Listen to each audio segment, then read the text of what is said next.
Hello, everyone, and welcome to the Gandhi event on Gandhi Jayanti. A very warm welcome to all of you. It's a very special event, Going Green with Gandhi, Simple Living and Sustainability in the Modern World. My name is Poonam Sagar, and I'm honored to be your host as we gather here to reflect on the timeless teachings of Mahatma Gandhi and their relevance in addressing some of the most pressing challenges of our time: environmental sustainability and mindful living. As we celebrate Gandhi Jayanti, marking the birth anniversary of the world's most revered leaders, we are reminded of his powerful message.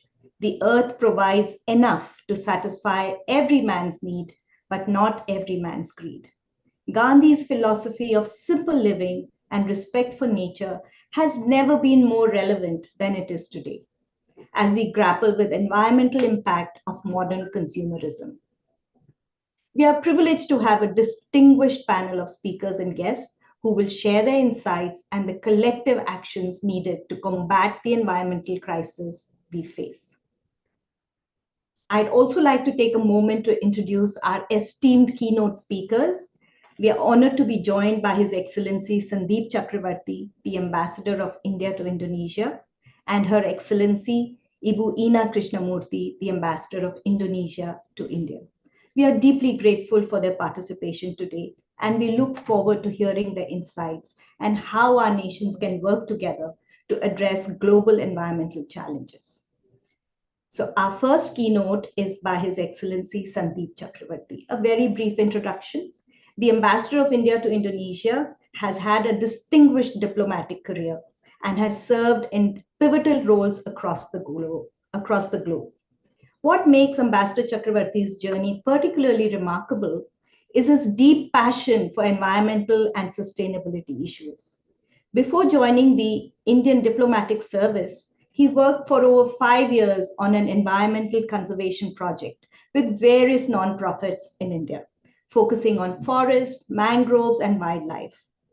We are honored to have Ambassador Chakravarti with us today, especially given his deep commitment to sustainability and conservation, principles closely aligned with Gandhi's philosophy of simple living.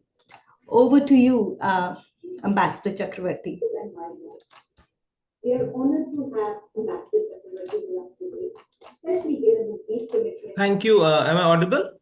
Yes, you are. Thank you, Poonam, for doing this, and delighted to be with this very distinguished panel. Very happy to be with my counterpart Ibu Ina sitting in Delhi. Today is a national holiday for us, so I am sitting at home. But it is a busy day because unlike in most countries, in Indonesia, we have a chain of Gandhi schools. There are 7 Gandhi schools run in Indonesia, and today I'm supposed to visit one of them. There is a statue of Mahatma Gandhi there, garland then, and more or less I will be delivering the same lecture. So I have a hard stop, and I'm sorry I will not be able to listen to the very distinguished speakers that you have assembled today, and I would later on listen to the recordings. My presentation today is on Gandhi, but basically trying to learn from Gandhi, and what my presentation is called the ecological Gandhi. You've already mentioned about what Gandhi says about human greed and what the world can provide. But just before I get into Gandhiji's principles of simple living and how we can apply them to the modern context of where we are facing so much of environmental challenge and ecological distress, I did some research and wanted to find a Gandhi Indonesia link, because we are all aware of Tagore coming to Indonesia. We are aware of the close relationship between Nehru and President Sukarno and Vice President Hatta and Sultan Sajid. But I found a connection which I think I should highlight. Does anybody know who this person is? I think Ibu Ina may know, but apart from that, well, her name is Hirawati Diya, and she met Gandhiji in 1947. Actually, in Delhi, where Gandhiji used to live. That house is still there. It is the Gandhi Memorial now on 30. It's called 30th January mark because on 30th January Gandhiji was assassinated. So she met Gandhiji, and she asked him that will the Indonesian freedom struggle succeed? And the answer given by Gandhi was more moral than political. And he said, and I think it's important to remember what Gandhi told Hirawati Diya, which is when you truly believe that it will succeed, then it will surely succeed. And these are the words of Gandhiji, and they remained with Hirawati Diya till she passed away in 2016 at the age of 99. She was a very eminent Indonesian woman. She was the first woman to acquire an American degree. She went to Columbia University. She was maybe perhaps the only or the first Indonesian woman who could speak English fluently.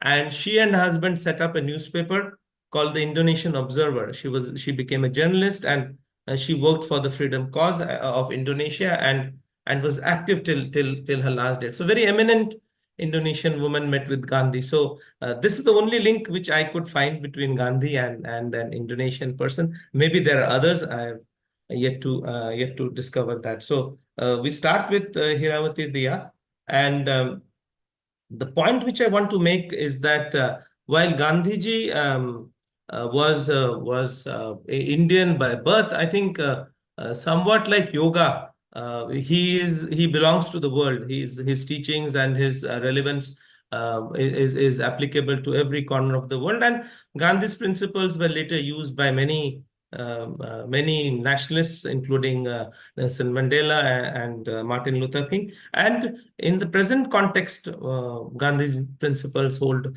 a lot of relevance when we are just consuming so much more than the world can sustain. And I think we are not leaving behind anything for our future generations. And we all know that I think by the month of July, I think we consume all that the world has to offer to us.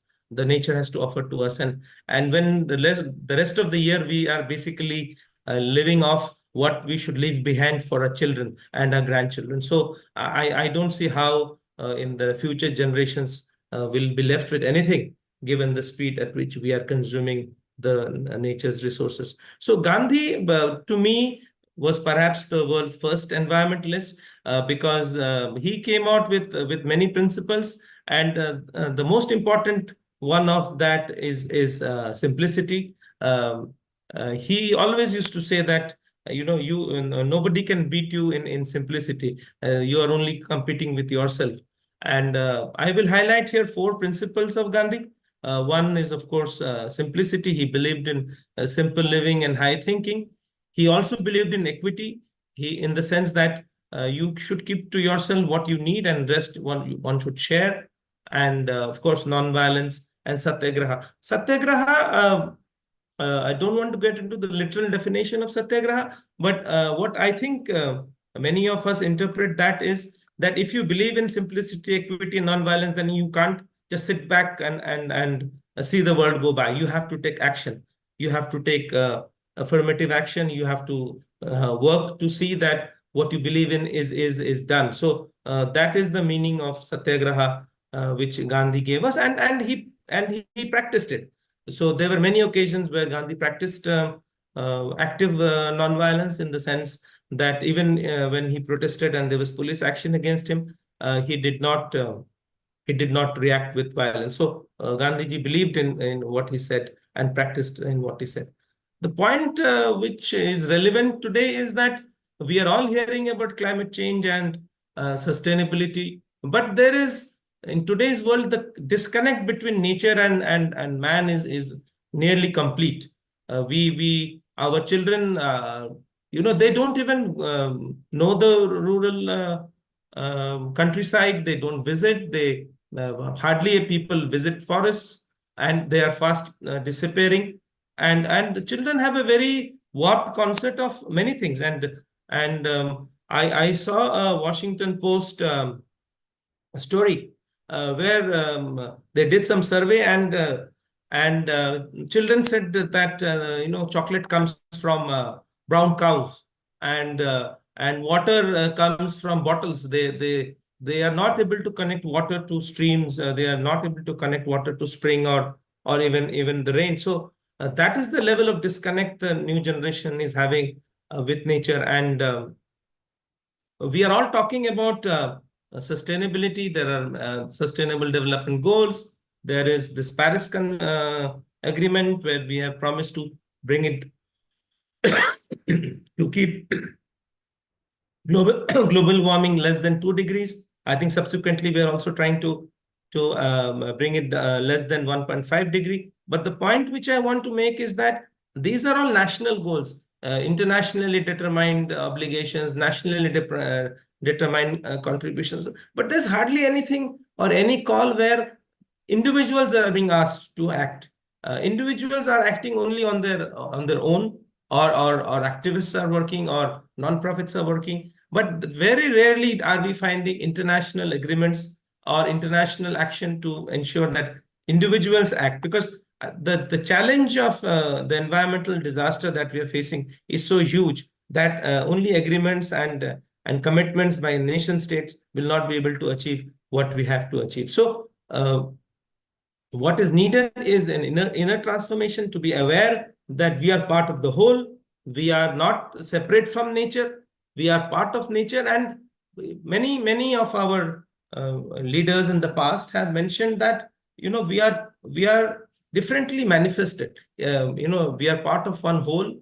Some is manifestation as river, some is manifested as mountains, some is manifest as forests, and some are manifest as wildlife, and some are manifest as human beings. But it's important to understand that we are part of the whole which nature or the universe has created. And when we disconnect from that reality, then this environmental disasters happen. And I think the key to solving this problem is through greater inner consciousness, and to understand that unless we are aware of our actions, unless we work to limit our imprint on Mother Earth, this environmental disaster will continue.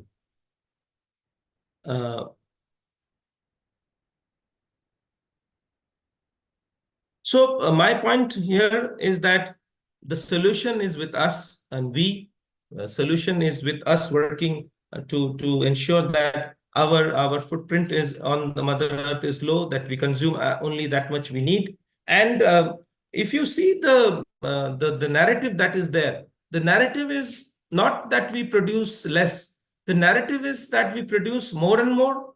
We go for growth, but we reduce our energy consumption. We use renewables, we use other forms of energy, but there is no talk of reducing consumption.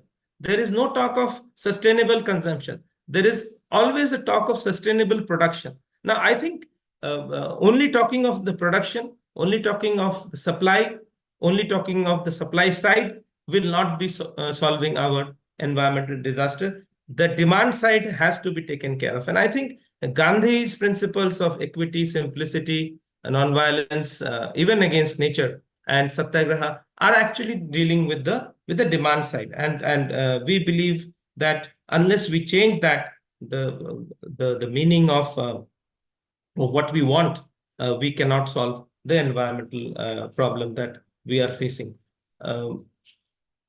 There is also a thinking that technology will solve our problems, that technology is the key to our crisis.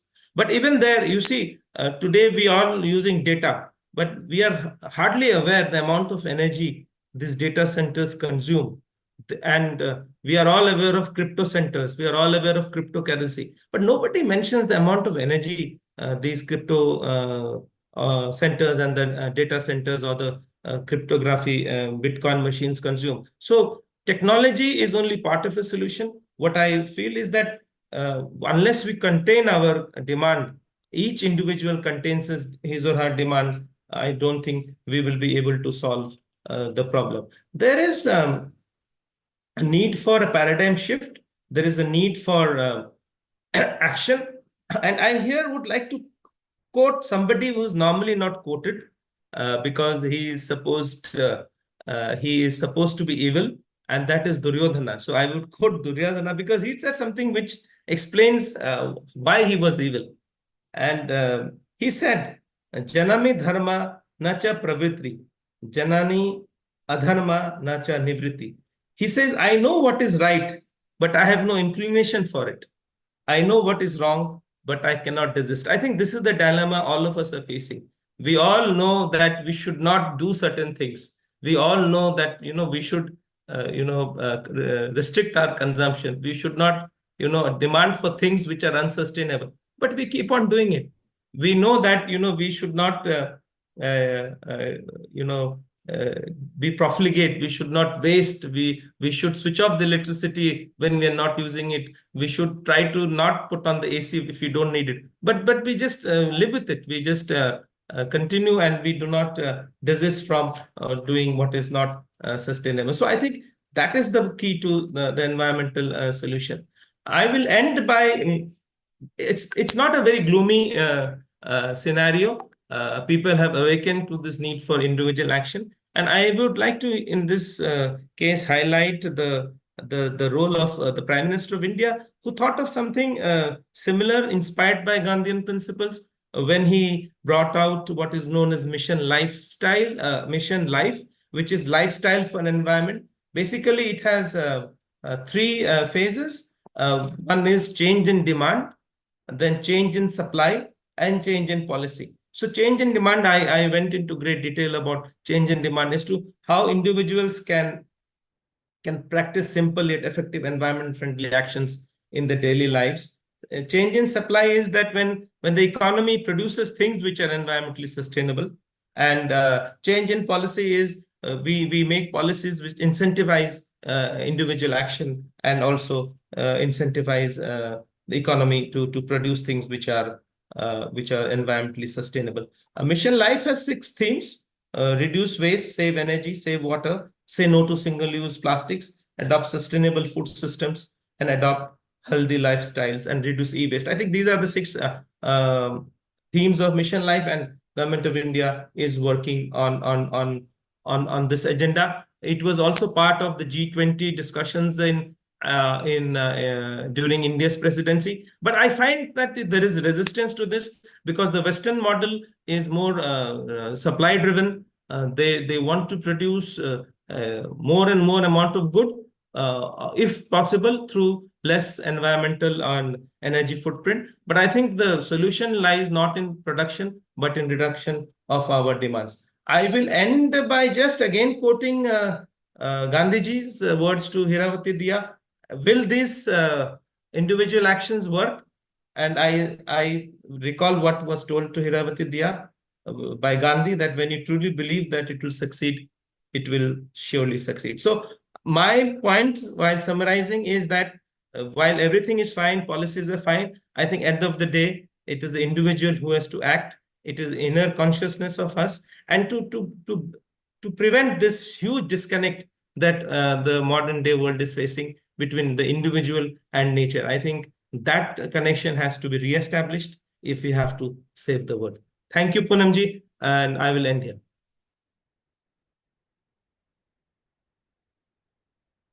You are muted, Poonam. Yes, sorry about that. Thank you, Sandeep ji. That was a very clear message that it all begins with us, and we are all responsible for the world, the state it is in today. Thank you very, very much, Sandeep ji. I'd like to move on to our next keynote speaker, Ambassador of Indonesia to India and Bhutan, Her Excellency Ibu Ina Krishnamurthy. She's a seasoned diplomat with over 2 decades of international experience and has played a pivotal role in strengthening Indonesia's relations with key global partners. Ibu Ina is a passionate advocate for sustainable development, women's empowerment, and environmental diplomacy. She has championed eco-friendly policies, aligning her efforts with global sustainability goals and fostering collaboration between Indonesia and India on critical environmental issues. Her leadership in negotiations on trade and sustainable development underscore her commitment to promoting economic diplomacy that support the UN SDGs by 2030. Throughout her career, she has remained dedicated to protection of the environment and sustainable living, values that deeply resonate with Mahatma Gandhi's principles of simplicity and nonviolence. Her Excellency's work exemplifies the spirit of cooperation and sustainability, making her a dynamic voice in the global environmental advocacy and a key figure in regional efforts to address climate change and promote mindful living. Good morning, Ibu Ina, and thank you. Good morning. My friend Pak Dubes Sandip, Ibu Poonam Sagar, founder of Indo-Indians, honorable speakers, distinguished guests, ladies and gentlemen, friends, good morning. First and foremost, thank you to Indo-Indians for including me in the conversation, celebrating the great Mahatma Gandhi. It is hard to speak after the smart Ambassador Chakraborty, especially when he's having this very elaborative PowerPoint. But I think what we are discussing today is timely, as we, the owner of this planet, are the one who needs to decide and make efforts for a sustainable Earth for future generation. I think Ambassador Chakraborty already highlighted that.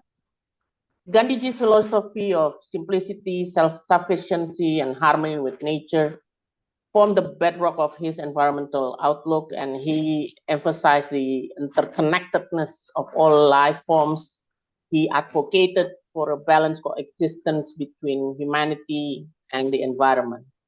And zooming into the current India, because I'm here, Pak Sandip is there, the Mahatma Gandhi's principle of simple living is a translation of the sustainable living, which is a part of Indian culture for centuries, and it's rooted in the country's values, traditions, and philosophy. India's theme for its G20 presidency in 2023, Vasudhaiva Kutumbakam, which means one family, one world, underscores a sustainable way of life. And as manifestation of it, at the G20 India, the principles on implementing lifestyle for environment were adopted. And this is an achievement by India, because life is a movement which aims at transforming people into pro-planet people who undertake sustainable lifestyle.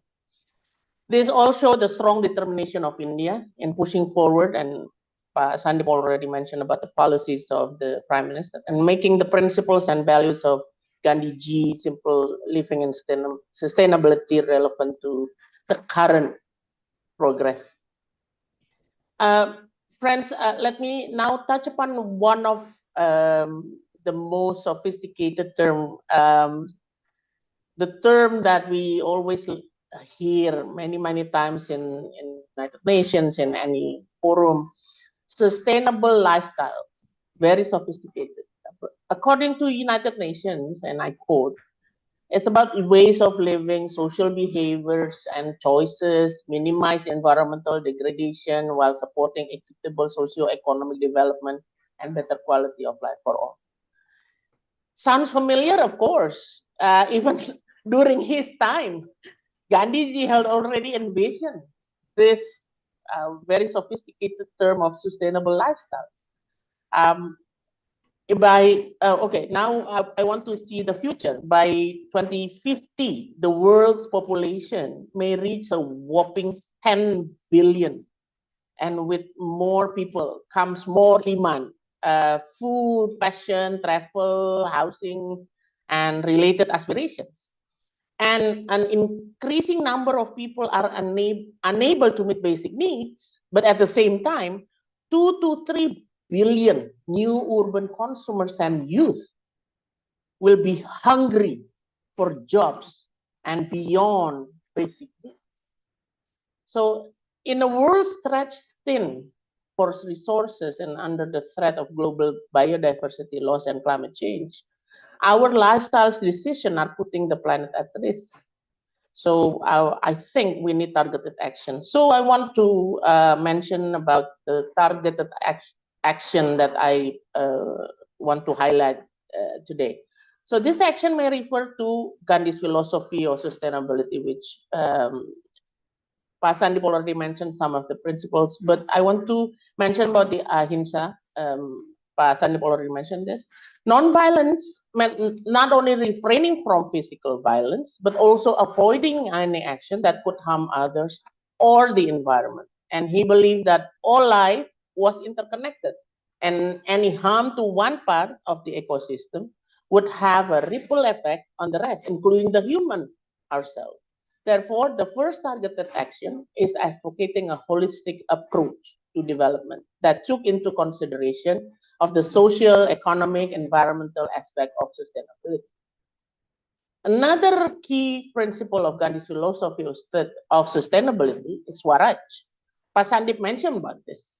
Gandhi believed that true sustainability can only be achieved when people ourselves took responsibility for our own lives and the environment around us. As such, the second targeted action could be self-rule as a means of empowering individuals, empowering communities to take control of our own destiny and work towards a sustainable future. I like Pak Sandip, I don't want to kind of translate satyagraha, but I think the third principle, the most important one, is satyagraha, because my understanding is satyagraha is the idea of using non-violence resistance to bring about social change. So it's the power from within. So this principle may be applied as the next targeted action to sustainable development. That is to encourage people to stand up for their rights and demand more sustainable policies and practices.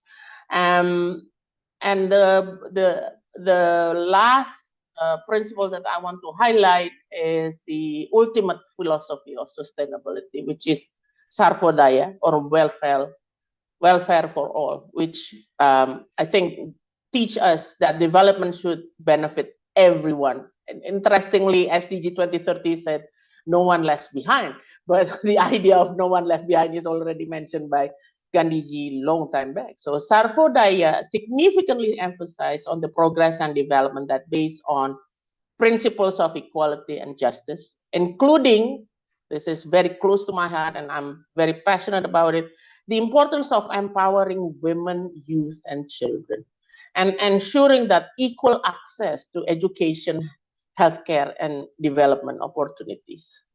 I think I want to continue on with my points. So as we stand at the half point towards 2030, it is crystal clear that no action can afford the failure of sustainable development goals.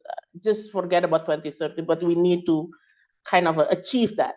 And like what Gandhiji said, our future will very much depend on what we do today, the present time. So now let me talk about Indonesia. Indonesia has done many steps to achieve what aspire to our sustainable development. I believe I see Ibu Yulia and Ibu Prita Kemalgani was maybe more expert than me in saying this, maybe some self-critic to what our government has done or has achieved. But I want to mention some, like for example, the reforms that we have done, especially the health within the new law on health, and also the debt for nature swaps. We believe that is also important for protecting our natural ecosystem and reduce national debt. And we also use the United Nations Integrated National Financing Frameworks. And one of the maybe the things that maybe people not realizing it, we are a republic and the biggest archipelagic nation in the world, and we have 38 provinces. It's not easy to govern when we have so many islands with us. So Indonesia is trying its best to invest in governance at the national and also local levels. to provide basic services. And I know I went to some island in Maluku 2-3 years back. There are no roads. They have not seen any cars. But lately, I heard that they already built some roads so that at least motorcycling can pass. So the policy of investing in governance at the regional or local level is not as easy as 1, 2, 3, but we keep trying to do it. This is what I think about Indonesia when I said that there is a need of improving community in terms of happy family, happy community, because our efforts in improving housing condition maybe not yet there, but we are trying very much to connecting housing investments to basic and sanitation. I think is an achievement so far. So I'll stop there for Indonesia effort. And maybe I want to touch upon our bilateral as we this year celebrate the 75 years of bilateral relations.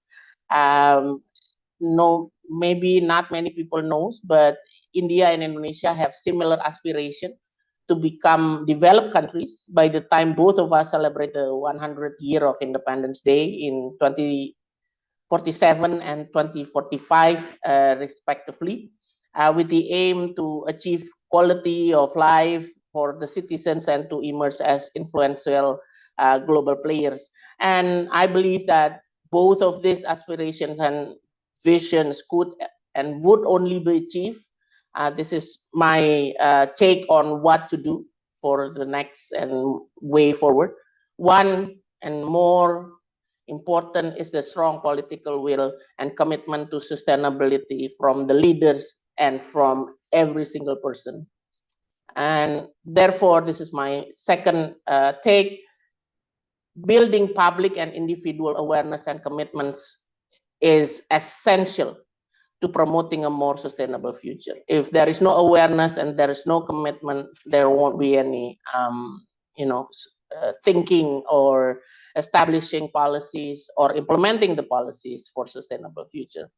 And to achieve this is my third take. We need to promote collaboration and community involvement in sustainable development through engagement of all stakeholders, including children and youth, in the decision. So it is important to have participatory approaches to development. And my fourth idea is to incorporate sustainability principle and values to the education system, be it in the curriculum or in promoting as experiential learning, so that we can equip young people with the knowledge and skills they need to promote to a more sustainable future. Sandy mentioned about the youngsters. They don't want to go to forest. They don't want to go to rural to find out what is happening with the farmers and also with the environment around it. So I would like to conclude by reiterating that Gandhiji's philosophy of sustainability offers valuable insights into how we can achieve sustainable development while preserving the environment and promoting social justice. By adopting what I mentioned, principles of ahimsa, swaraj, satyagraha, sarvodaya, we can promote a more holistic approach to development that takes into account the social, economic, and environmental aspects of sustainability. And without note, I would like to wish everyone a fruitful discussion and concrete outcome. Deepest apology for myself not being able to join the whole event as I have a previous engagement. Thank you again, Ibu Punam, and thank you for all of you for your kind attention, and have a good day. Thank you, Ibu Ina. Thank you for the blueprint that you have shared on how we can move forward to a greener, more sustainable future. Thank you very much for your time. We'd like to move on to our next session of our agenda, which is the panel discussion with our moderator, Nalin Singh.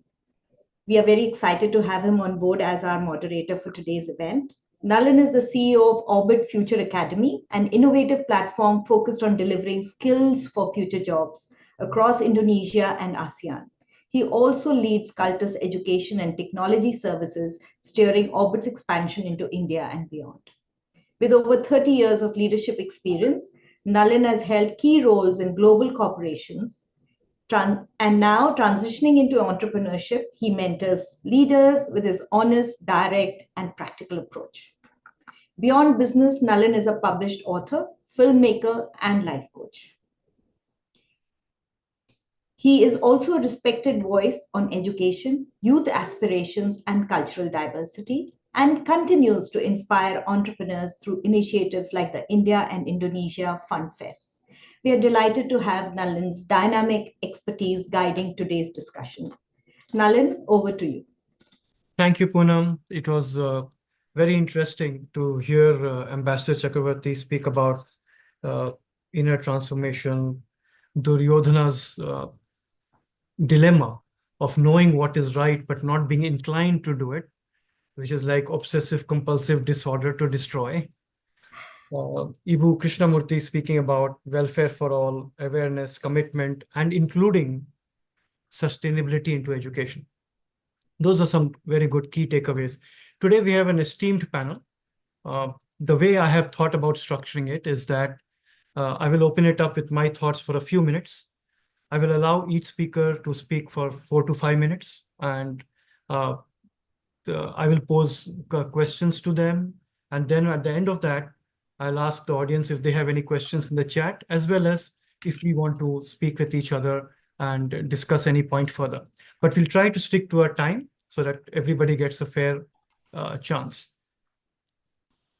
To me, Gandhiji asked us to live with the environment and the world and the planet and not on it. The problem is, instead of living with the planet, we are trying to live on it.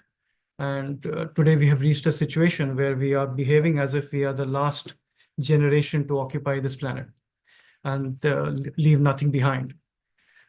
It is a matter of serious concern. If we look at all the Gandhian principles and try to apply it to today, the principles of nonviolence, truthfulness, simplicity, self-reliance, and compassion, these are his 5 principles. If we try to apply it to the modern world of today, what does non-violence mean in the digital age? We have cyberbullying, online harassment, hate speech, all of this happening.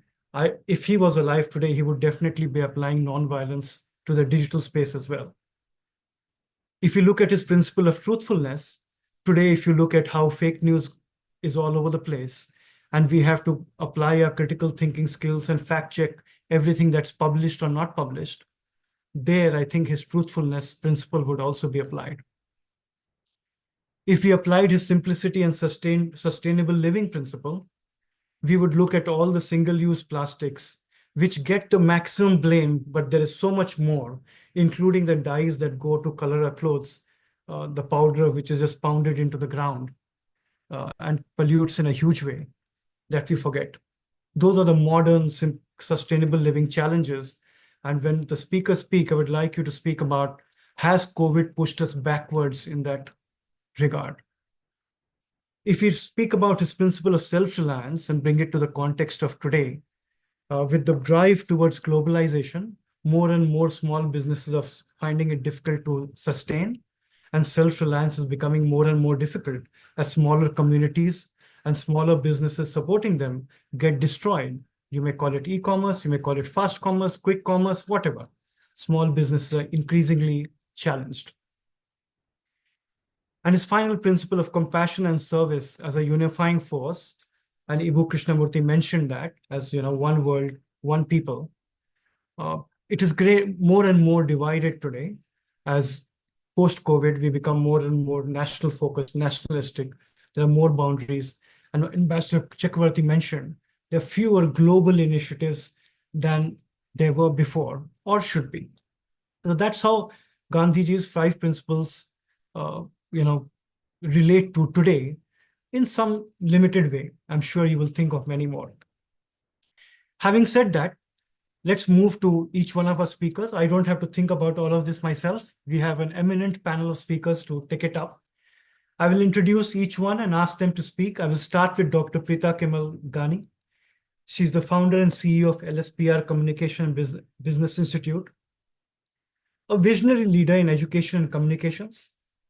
As the founder and CEO of LSPR Communication and Business Institute, she has been a driving force in shaping Indonesia's higher education landscape. Her commitment to sustainability is reflected in the work that she has done in focusing on responsible business practices and communication in creating positive social change. With that, I will request Dr. Preeta Kemal Ghani to utilize her first 5 minutes and speak about the topic and what has been said so far. Over to you, Dr. Preeta. Thank you so much, Mr. Naim. Thank you, Poonam. And hello, friends. Good afternoon. So listening to today earlier speech of Ambassador Sandeep and Ibu Ina and mentionings about Satyagraha, Ahimsa, and other Gandhiji's principle, I also want to focus or elaborate more into Gandhi principle on Nai Talim, which is basic education. If we are all enjoying the global prosperity, we are all must close the inequality gap and foster full participation. By the best way to do it is through education and capacity. And education is the most powerful tool that can uplift a young people or a generation for them to know a lot of things, including writing, speaking, and also learning new things like technology. And education is also the foundation of a nation progress. A nation can be good or prosper if they have enough many educated and good people. With Gandhi principle on basic education or Naim Talim, it really affects Indonesia, which Indonesia is a very wide country, which is we have 17,000 islands and around 2 million kilometers, which is quite big size, and we have 280 million people now. So it's very difficult to have quality education. It's very difficult to have one standard education, as the island and small area and the village is very hard to reach. And by that, then the quality education, the children in Jakarta and the children in Papua, in Biak, in Manado, or in Ntt, it will be different. And then the socio-economy happening in Indonesia is also the same like in India, in any other country, is also different. People who are living in the city and the people who live in the suburb. And this also sometimes make parents will not let the children go to school because there's no money for transportation or even the food at home. So they ask the children to work. And also some practice also a child marriage. So the opportunity to go to school for a young girl is also furnished. Maybe during Ibu Kartini, which Ibu Kartini make the emancipations and allow a woman or a girl to go to school. And then what we should do? So we make everybody go to school, like what Gandhi was saying in Naim Talim, that education is a must. And number two, we have to train the teacher. So we will have enough teacher to go around Indonesia and to make sure that teacher teach the same standard like that for the student in the big city. And also technology. We also have to teach young children on technology in the right way.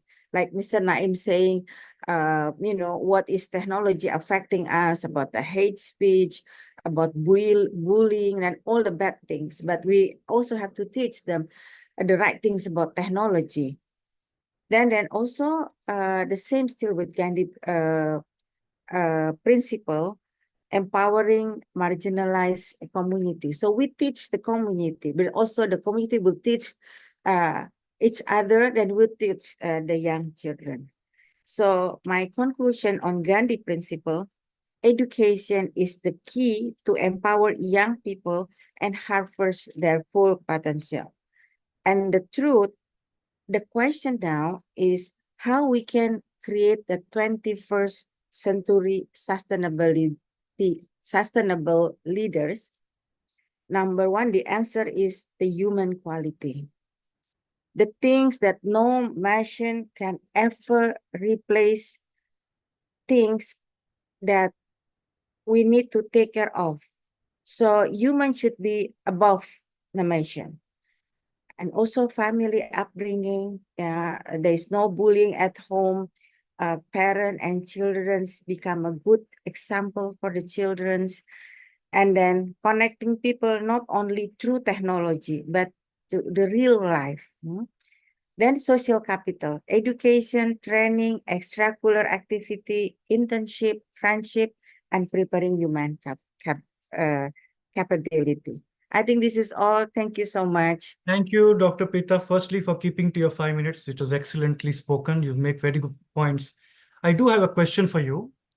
So Ibu, Ina mentioned that, sustainability should be incorporated into education. Now in an era where the young people learn in a different way than we used to learn, they don't have patience to even watch a 1-minute Instagram reel. How do we impart sustainability into education and help them imbibe it? Yes, we have to teach them first how we live sustainability at home, like using then washing the clothes together, and that is already saving the soap. It's small matter only, and then we eat together instead of we cook when the fathers come, and mother especially cook for the father, and the children coming from home, the mother cook. That is wasting the gas and the food and everything. And teach the children that to eat the food that they order, the food that we cook, and enough for them. Not to waste the food, like what we see in the Instagram when people went to the restaurant and there's a lot of foods being ordered, and then eat cheap, half of her, and then say, wow, this is very nice. So this in the mind of young children, I want to eat that much food and I just want to take some. But actually, there's not a sustainable way of living. That is a very good point that we should, role model the way. And Indonesia does have one of the highest food wastages in the world. So that's a good point that you picked up over there. I will come back to you at the end again, but let's move on to Julia Surya Kusma. She is an author and contributor, and my life has been enriched over the last 8 years that I have lived in Indonesia by reading her writings in the Jakarta Post. She's very, very fiery. I love the blunt way she puts across things because it relates to my personality as well. She's an author and columnist, well known for a thought-provoking commentary. She has a deep passion for environmental and social issues. She always advocates sustainability, equality, and community-driven change that some of our speakers spoke about earlier. and mindful living. So Julia, the next 5 minutes is yours. I would love to hear what you have to say. Yeah. Thank you. Good morning, everyone. I was actually told by Poonam it's 5 to 7 minutes, so I've actually written up 7 minutes worth, so I will read quickly. Thank you for your introduction, by the way. Okay. Dear Ambassador Chakraborty, Ambassador Krishnamurti, and esteemed moderator, fellow panelists, and online participants wherever you may be.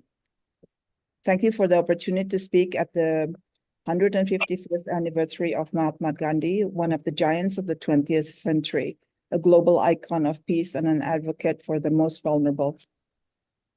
I read his biography when I was a teenager and watched the 1982 movie Gandhi, which at 3 hours, 11 minutes was quite a challenge. Both the book and the film left an indelible impression on me. Before I start, I should mention that I was born in India, which hopefully makes me an honorary Indian, although Ambassador Chakraborty told me that as the daughter of a diplomat, I cannot apply for Indian citizenship. What a pity. Today, we are focusing on an aspect of Gandhi's teachings and life which is particularly close to my heart. The Indo-Indians panel discussion is also very timely, both from a micro and macro point of view, i.e., my personal life and the state of the world. This coincides with the feminist slogan, "The personal is political," which can also be transposed to "the personal is environmentally responsible." In the context of the current environmental and climate crisis, we all bear responsibility. I turned 70 in July this year, and like many senior citizens, I am downsizing. You should actually start around age 55 or at retirement age, and when the children have moved. So I'm 10, 15 years late, but better late than never. I have put my 440 square meter house on the market with the intention to move to a house at least half the size or less. Big project. Naturally, I have to reduce the amount of things I have to be able to fit my belongings into a smaller house, and have been engaging in Swedish death cleaning. It's about getting rid of stuff accumulated over the years, which is no longer needed, so that no one else has to do it for you after you pass, after you're dead, that is. It's based on a book by Margareta Magnusson, The Gentle Art of Swedish Death Cleaning, How to Make Your Loved One's Life Easier and Your Own Life More Pleasant. For several years now, I have been fascinated by the tiny house movement, which started in the early 2000s.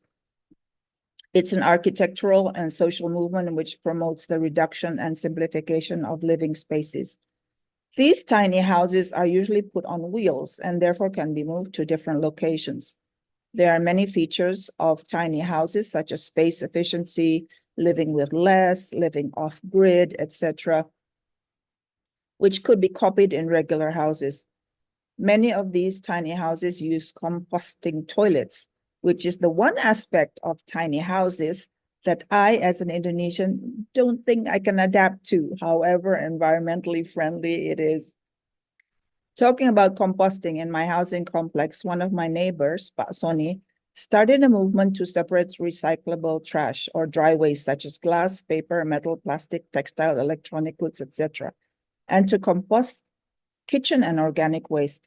I've been doing it for about 2 years now. So when the garbage trucks didn't come for a week due to a landslide at the Cipayung landfill, it didn't cause a garbage crisis in my household or in my neighborhood. I also try to reduce my plastic use, and composting has also greatly helped in that respect, as I no longer have to put food scraps in a plastic bag when I throw them out. With regards to transportation, the MRT and online taxis such as Grab and GoCar revolutionized my life. Public transportation, as well as carpooling, significantly reduces fuel expenses, tolls, parking fees, and vehicle maintenance cost.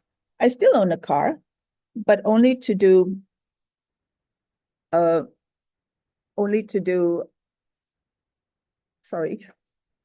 errands in the Chineri area where I live. Fossil fuels, coal, oil, and gas account for 75% of global greenhouse gas emissions and nearly 90% of all carbon dioxide emissions. It is by far the largest contributor to global climate change. I try to minimize energy consumption by turning off unnecessary lights, using energy-efficient appliances and bulbs, unplug appliances, etc. If we all have that awareness, it makes a big difference.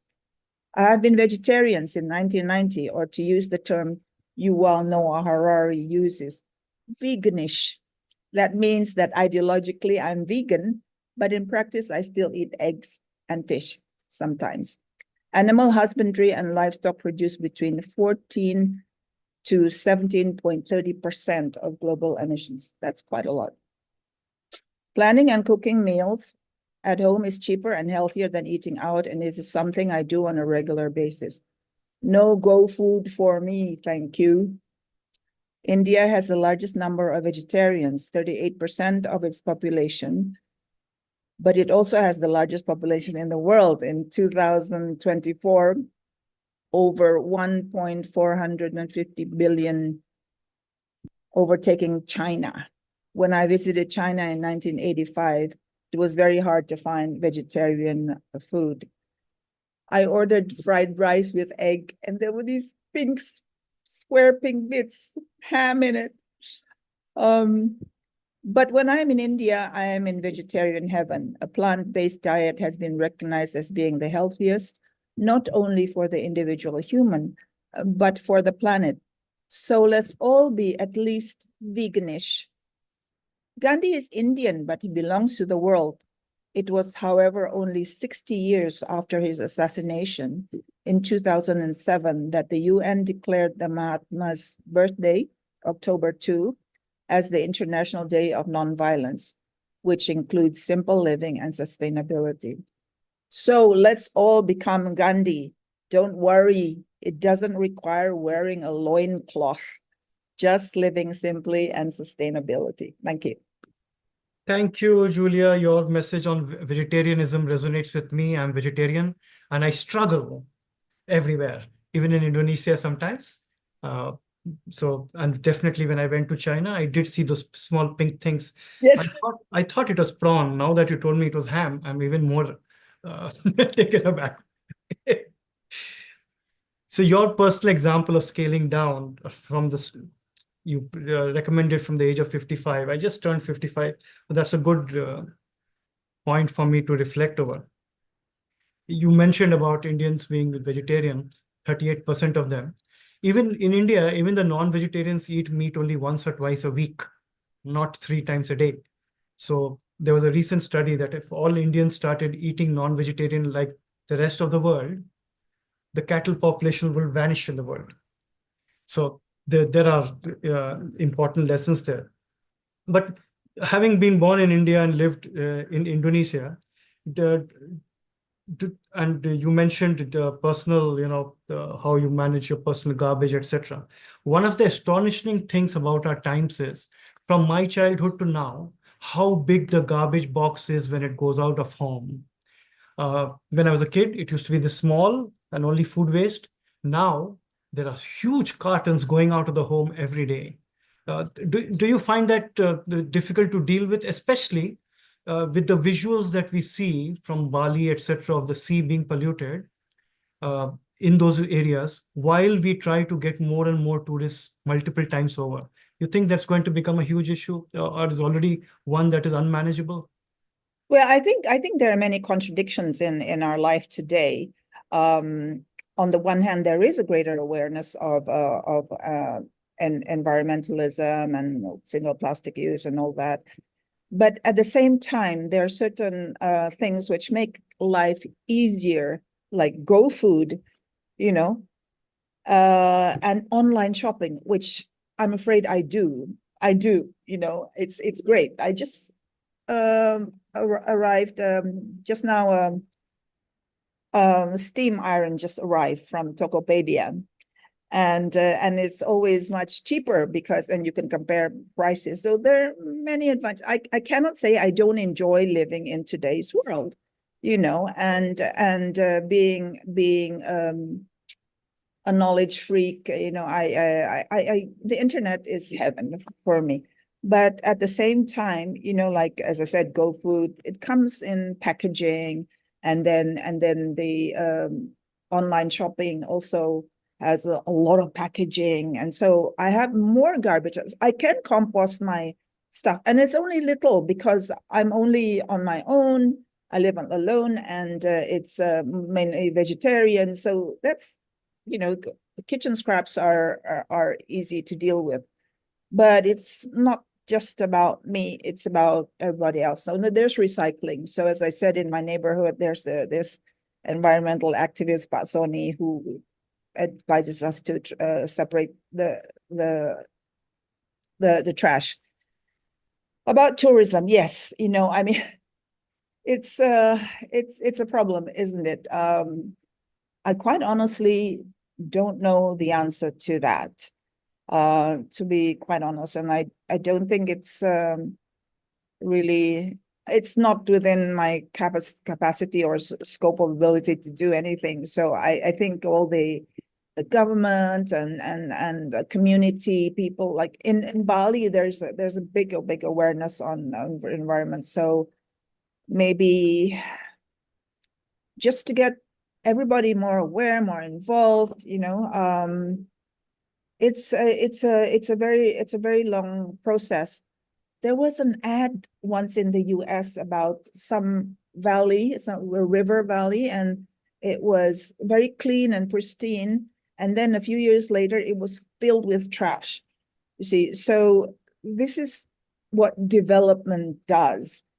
So there are individual people who do that, not just the tiny house living, but also actually live totally off grid, you know, just go to a forest and make a hut and live there with that totally like I like will yeah. check out the tiny house one, but I do share your concern of the size of the toilet. I'm pretty finicky myself. But you know, on that segregation of garbage, I have been to many countries, and especially some of the countries in our part of the world, where we segregate the garbage, but it goes into one landfill together. And their logic is, we are just educating the population now. We'll start working on it separately later. So there is a side of it which is not very good as well on the other side. Well, Okay. there's no such thing as throwing garbage out. Out where? Out where? Into outer space? You know, it's always somewhere in the world. There's no matter is indestructible. So Sure. anyway. Let me move to our other two panelists who have been patiently waiting, especially Dave, who's out there in Toronto. Dave is an associate professor at Sheridan College in Toronto. He specializes in sustainable business practices and environmental leadership. He has a wealth of academic and real-world experience. He has been instrumental in promoting eco-consciousness through his teachings, research, and community outreach. And he inspires the next generation to adopt a more sustainable lifestyle. You've heard 4 or 5 speakers before, and from a sustainability and non-violence perspective, you have a lot going on in Canada as well. So if you could share with us your thoughts, your 5 minutes start now. Well, thank you, Nellen, and thank you, everyone. It's been an amazing opportunity to hear some different perspectives on one of my favorite leaders of all time, Mahatma Gandhi. It goes back to that movie that Julia mentioned. That was probably my first exposure, watching the 3-hour and 10-minute Gandhi movie in 1982. And then I studied Gandhi's leadership styles as somebody who was getting involved in social entrepreneurship. And this was a movement that the change agents on the planet are often going to come from the entrepreneurs who will find problems, yet they don't necessarily look at it as a problem because they'll look at it as a challenge or even an opportunity. And so Gandhi was very prolific in my life journey, as when I went to India and I met with entrepreneurs in Bangalore and Mumbai, and had the privilege in 2008 to actually go to the commemorative memorial of Gandhi in Delhi. And I believe it was really at that time that this duality dance started to really grow as a movement in me, as also as somebody who was very active in social entrepreneurship and also in education. And so it's been quite a dance, because this idea of going from yin yang, light dark, having a full house to an empty house, as Julia was saying, as I did a lot of my detox about 6 years ago when I moved from Singapore back to Canada.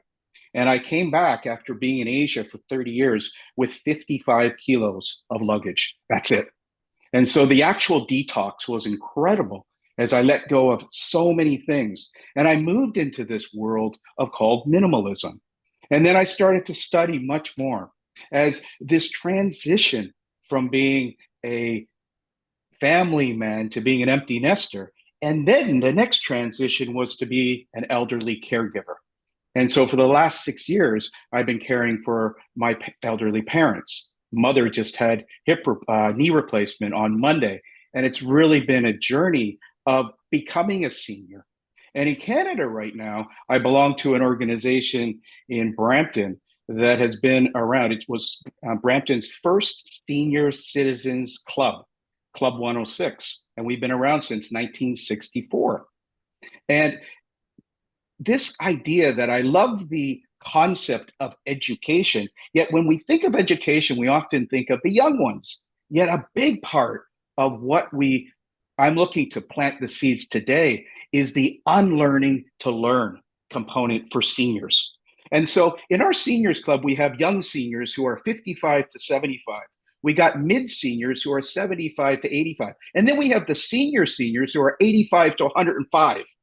And it's been a really fascinating challenge to become a leader in an organization where communication is so important.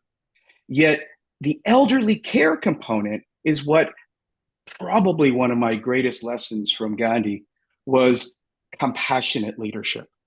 And this idea of compassion, working with people who see things through a new lens or a lens that's a little bit different.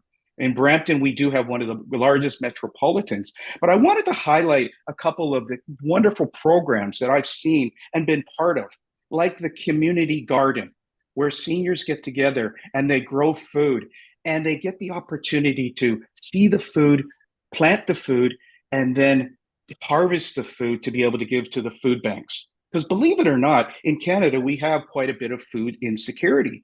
Yet getting seniors involved with making the food with Mother Earth has been a point that I definitely got perked up when I heard from the ambassador that we've disconnected from nature.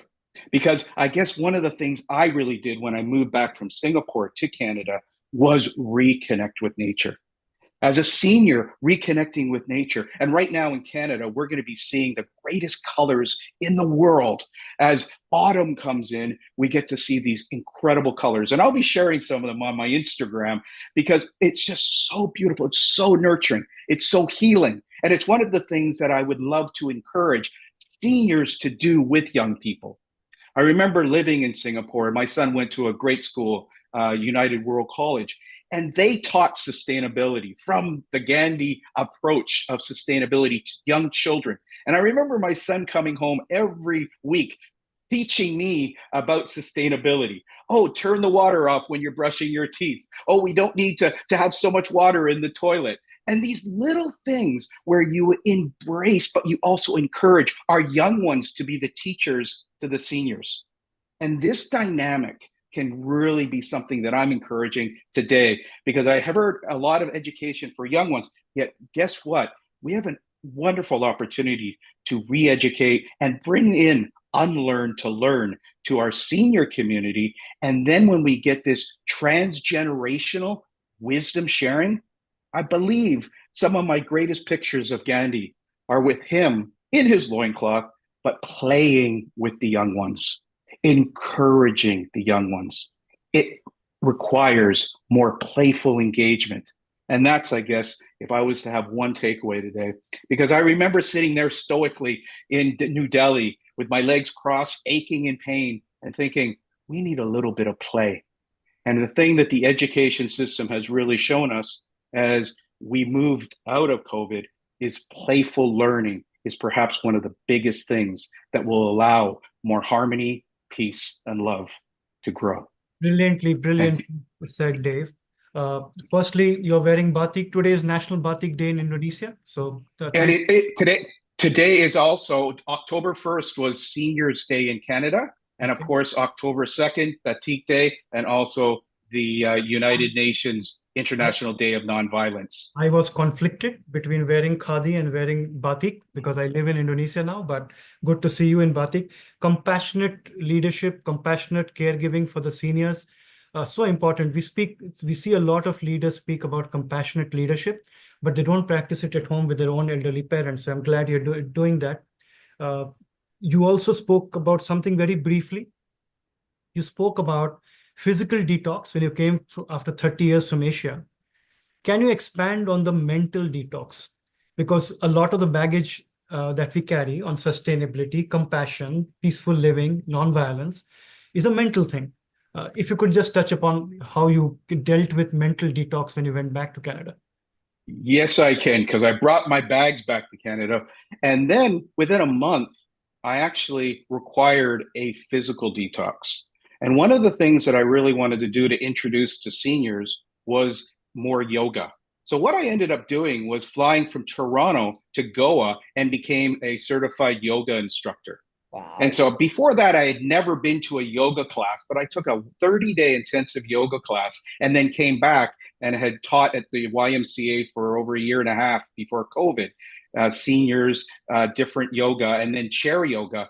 And so the mental detox was greatly enhanced by yoga. And so that combination of Gandhi and yoga is definitely runs strongly through me. And I do really encourage breath work, yoga, stretching for anyone and everyone, to be honest with you. And if you can do it in nature, because one of the projects is really connecting with nature. Our senior group just did a quiet place for seniors to actually go and enjoy reading in nature, breathing fresh air, and really connecting to their soul. Absolutely. And I also take your point about squatting with your feet crossed over. It's tough. It's So I'm going to move on to our final panelist who has been waiting patiently. And for that patience, I'm going to allow him a couple of minutes more than everybody else. Dr. Willie Smits, now an Indonesian, a pioneering figure in conservation, environmental activism, and sustainable development. He's a forestry engineer, microbiologist, conservationist, animal rights advocate, and social entrepreneur. He's been doing this for over 30 years and working with various communities in Indonesia, and now, like Poonam said, also with the new Nusantara project. Over to you, Dr. Willie Smits, and for waiting patiently for us, you can take a few minutes longer. Well, thank you very much, Nani. And it's such a pleasure to see Julia here online, because it has been quite a few years, Julia, that we had lots of discussions at your beautiful house that you're going to be selling now. Yeah. So, yeah, I was asked to stick to the subject, to Gandhi. Poonam just gave you a little warning just before the start of this conference here. And so I will do so. I wanted to start with one line that Gandhi said, that was, "I need no inspiration other than nature's. She's never failed me as yet. She mystifies me, bewilders me, sends me ecstasies." And this is exactly also how I feel. When I sat in 1979 underneath this 1,000-year-old tree in the jungle in East Kalimantan in Indonesia, and I saw this leaf falling, and I saw these mushrooms, and I started to understand how all of these organisms were working together and were recycling nutrients, and how that everything comes from that ecological system, what we have on the world. Everything comes from that living organisms in the world. And if the forest, what you're just telling us, Dave, is about how the environment inspires you, that we have to go out to nature. This is so right. We now know that trees exude phytoncides, a kind of oily substances that actually make you 30% stronger in your immune response system. And then there is this Bacillus cerevisiae, actually vaccine, that actually mentally also improves our well-being in the forest. And that's why the habit of forest bathing comes from in Japan. So yes, nature is a very inspiring place. And I actually live by the motto, nature knows best, and we need to learn from nature. And they have always been bringing children to the forest, and actually hundreds of them have taken up environmental causes over the years. And my 64 PhD students and 200 MSc students, they also still, most of them are still involved in very good work in the environment. So the teaching, all the components we have been talking about today already are incredibly important as a package. And at the moment, I'm actually here in North Sulawesi, in the eastern part of Indonesia.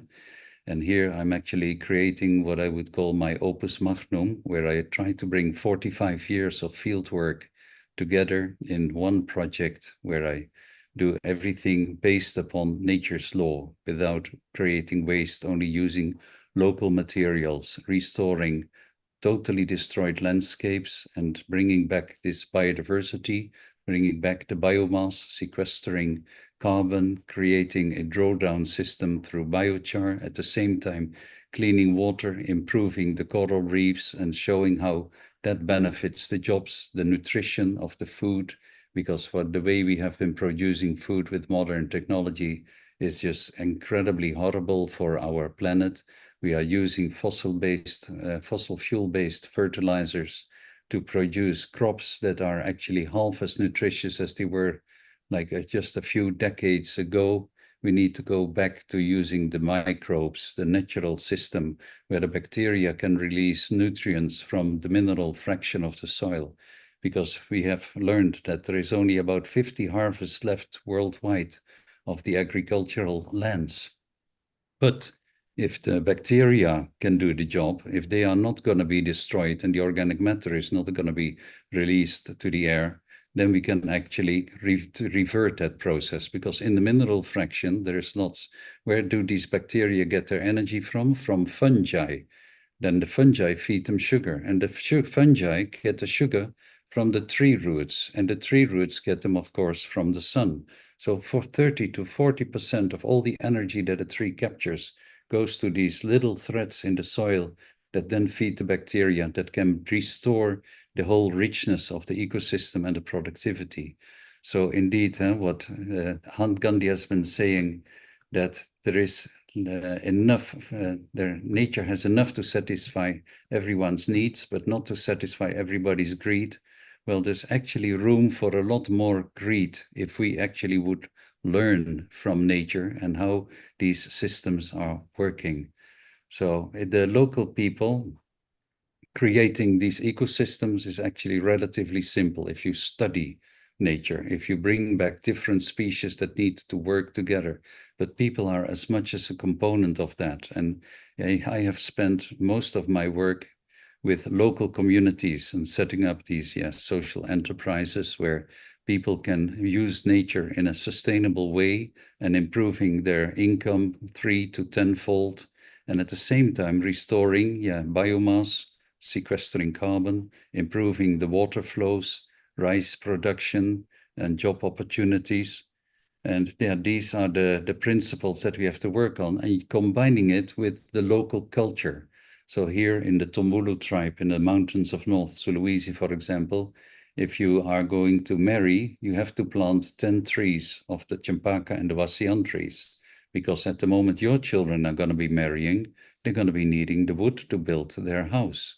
And they have all these rules. Almost all the tribes have it, the Dayak tribes, as well as the Tombulu and the Toraja tribe. You cannot do anything to the environment that will take away anything from the 7th generation after you. So all these principles of systems, how they applied them, how the Lembo system of the Dayaks is based on a natural cycle of regeneration and management of nutrients. There's so much we can learn from the local people who have been with that nature in those places for these thousands, up to 10,000s of years. That is how we should go.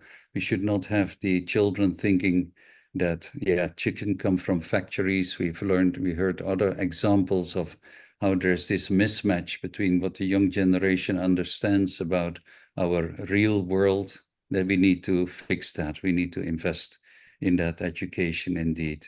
So at the moment, yeah, we are the pest and the diseases of the planet, but we can also be the ones to fix that problem. Yeah, we saw when the COVID epidemic struck that there was a huge reduction in deforestation and emissions all of a sudden. So it is really us people that hold the key. And the key is to use the natural biomass to make it into carbon that improves the soil, and at the same time reduces CO2 in the atmosphere and can restore the climate, and then go for ecological production systems based upon permaculture, and that includes also reduction of resources in the same way that we have veganism and other approaches. So there is so much that we can do. So there is a lot of bad things going on, but we can change the world if we really wish to see it in the world. And then we need to be that change. And I hope to contribute to that. Thank you. Thank you, Dr. Willie. I have been to North Sulawesi. I had the misfortune of going to the extreme market in Tomohan and also seeing another side of what happens. But you have dedicated your life to this, unlike most of us who are in other professions. Just to pick your mind, what exactly pushed you in this direction? I know it happened 30, 35 years ago, but was there a seminal event? Was it in a realization? What made you give up what would be a normal corporate career or something like that to pursue conservation and the sustainability throughout your life? It was actually the moment that the dean of the university told me that I was going to be a dropout in 6 weeks' time. And coming out from his room, there was a poster hanging there with the announcement of the first lecture by Professor Olderman, tropical forestry professor. And that happened to be that very minute on the road towards my student house in Wageningen in the Netherlands. And I sat in that room, I just stopped by, and he started talking, and it was so inspiring, him hearing talk about these interactions. And I thought, you've been wasting your life. So in the next 6 weeks, I finished another 2-3 years of study and went back to the dean and said, I'm ahead now, can I stay? And that was actually the beginning, this inspiring teacher and this wonder of nature and the complexity. And I've been building up from there. And then my meeting with Uje, a small baby orangutan, dying on a garbage heap on the market in Balikpapan, and picking her up and nursing her back to life, which has now become the world's largest primate conservation organization through the first 3.5 years, only the pocket money of primary school children in the city of Balikpapan. That had then become the next driver for all these 114 conservation projects that I've been involved with over these last 40 years. Thank you for sharing that. Poonam has put across an excellent panel. We had people giving their perspective from education to minimalism to compassion to the environment and sustainability. Now we have a request from one of our people watching, Mr. Subrato Mukhopadhyay, and I will use that to allow everybody to have a 1 or 2 minute wrap up. What he has asked for, and I think that is the right way to close this, is if each one of us can give 1 or 2 points that people can adopt in their personal lives towards sustainability, compassion, non-violence, etc. Just 1 or 2 points from your area of work.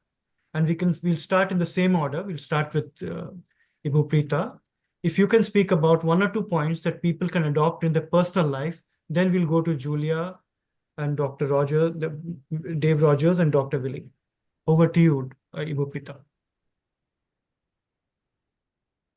Yes, in our personal life, I think we begin also with the clothes that we were wearing, that we can make this as sustainability, like using this pre-love or thrift. So the fashion designer, the fabric will not making more clothes, and will harm the environment. That's it, Mr. Naim. Thank you. That's a very important one because, you know, the dyes that are used to color clothes and make them brighter is one of the greatest source of pollution of the earth, because the residue left behind is just buried in the earth, and it takes more than 36,000 years to disintegrate. Thank you, Dr. Upita, for that. That was very relevant. Julia, coming to you, a couple of points from you. You gave so many from your personal life, but couple that people can take away. Well, I think maybe the first thing I would say is be veganish. Yeah, because vegan doesn't use any animal products at all. I actually find it really difficult, but I do manage to veganize many, many dishes, and it is possible. And the taste is good also. And then I agree about clothing. Being a woman, you know, it's difficult, all my clothes, and I think my shoes used to be able to compete with Imelda Marcos. But now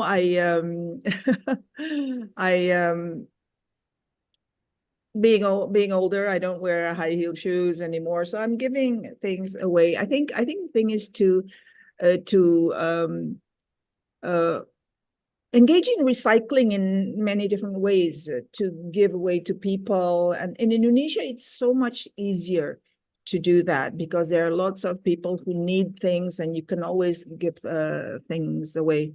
But it takes a while because to have purposeful giving away, because you can just give it to the scavenger and they will take it away but anyway, there are different ways to do this. But certainly in this time, not just because of my age, but I think everybody just needs to learn to live with less. That's all. Thank you, Julia. You keep saying age. You don't look 70 at all. Going to Dave. Dave, a couple of points from you that people can take into their personal lives. The one that I did this year that I'm absolutely so grateful is I decided to look at the year, 365 days. In Canada, we really have distinct seasons. So we have the autumn that just started, and then the winter, and then the spring and the summer. And I would really connect and invite people to connect to their surroundings in each of the seasons. And I tied together with 91-day projects that could be associated with taking care or being in nature. We had tree planting. We cleaned up some groves. We planted some food. We harvested the food. We did art exhibitions with a component that we raised money with seniors doing art and then donated it to a children's shelter in Lonavala, India. So we did these projects that allowed us to get on our hands and our knees, give Mother Earth a massage, and then reap the benefits of doing something that really soothed the soul. And so experiment, look for projects.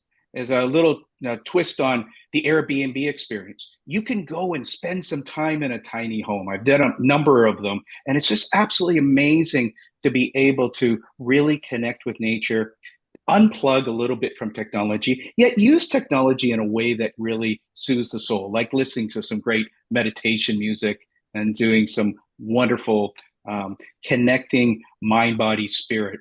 And that's what I would be suggesting. Yet use the calendar to plan gently and elegantly and live as you navigate the ups and downs of your environment. Thanks, Dave. Moving to you, Willie, a couple of points from you that people can imbibe in their personal lives. Unmute. You're on mute. Sorry. What Dave is saying, going to nature is really, for me, the key. Go to nature, feel it, breathe it. People living close to parks live longer and are healthier than people at a further distance. Be in nature and be inspired and take time to think. Then switch off social media for a while. Everything is short term. Everything on TikTok is just going from one to one, or if they see a documentary, oh, it's terrible, and they feel so touched, but then they switch channel, oh, there's a soccer game going on, and people forget. So switch off social media for a time and take some time to think in the natural environment. Brilliant. We are bang on time to wind up. Thank you to all my esteemed panelists. As key takeaways, we have given everything from sustainability in clothing to being veganish, to reducing personal consumption, to connecting with the environment with small acts and projects and living with the cycles of nature. Give Mother Earth a massage. That was an interesting one. And with Dr. Willie, live close to nature. And his final point about controlling social media was absolutely, absolutely brilliant and very contextual to the times we live in. With that, I hand back to Poonam. Poonam, thank you very much. I really enjoyed this. The panelists brought in a variety and diverse set of experiences, thoughts, and ideas. It was absolutely wonderful. Over to you. Back to you, Poonam. Thank you, Nalin. That was very nicely moderated. Thank you to my esteemed panelists. Thank you to all of you. And Dr. Willie, Julia, Dave, and Ibu Preeta, thank you for sharing your thoughts and being here and sharing all your insights. You know, this has been an amazing session with so much information, and all starting from inner engineering, from who you are and coming and making an impact on the world around us. The powerful ideas shared today remind us that each of us individually and collectively have the power to make a difference, starting with simple intentional choices in our daily lives.